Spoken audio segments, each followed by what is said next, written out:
has to grow out of the mindset that Europe's problems are the world's problems. But the world's problems are not Europe's problems. The world cannot be that Eurocentric as it used to be in the past. Look, I don't think we're sitting on the fence just because I don't agree with you. One of the foremost geopolitical strategists on Wall Street sent me this question for you. And the question is simple. If and when the choice comes down to it, not today, not tomorrow, but in the future, and she strongly believes it will, for India, will it become, in terms of support, the US or China?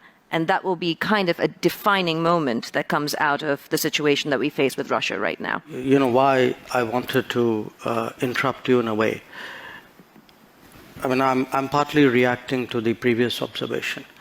You know, somewhere Europe has to grow out of the mindset that Europe's problems are the world's problems.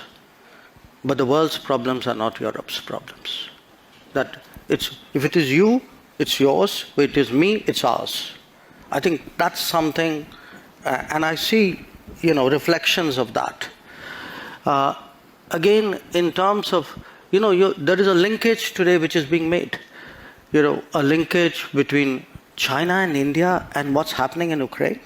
So come on, guys. I mean, China and India happened way before anything happened in Ukraine. I just see this as, frankly, a not very clever argument.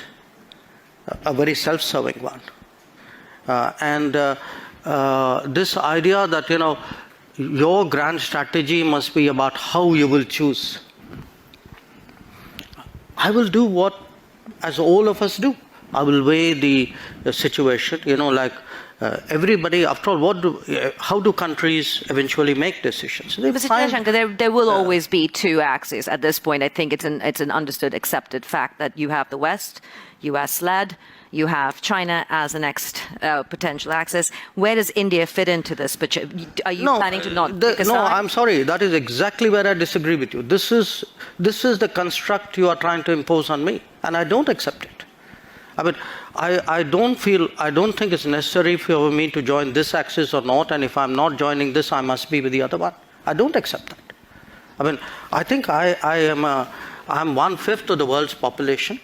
I am, today the 5th or 6th largest economy in the world. I mean, forget the history, civilization bit, everybody knows that. But I think I'm entitled to have my own side, I'm entitled to weigh my own interests, make my own choices. And my choices will not be cynical and transactional, but they will be a balance of my values and my interests. There is no country in the world which disregards its interests. If you want to talk about 1/5 of the world's population, you cannot also sit on the fence when it comes to foreign policy matters. Non-alignment isn't plausible if you want to take your position on the world stage. What does it look like with 3 years of your government left, approximately? And what of this term? Of 2 years, actually. 2 years. Yes. Thank you for the correction. Or even in the next decade or so. What is India's position? Sitting on the fence is not an option to be a world leader. Look, I don't think we're sitting on the fence just because I don't agree with you. Doesn't make me sitting on the fence. It means I'm sitting on my ground. You take any and all of the big challenges of the world, some part of the answer either comes out of India, can be contributed to India. And again, I hate to say, it's a bit like a broken record, but look, a lot of things are happening outside Europe. The world is changing, new players are coming, new capabilities are coming, but a new agenda must come. The world cannot be that Eurocentric as it used to be in the past.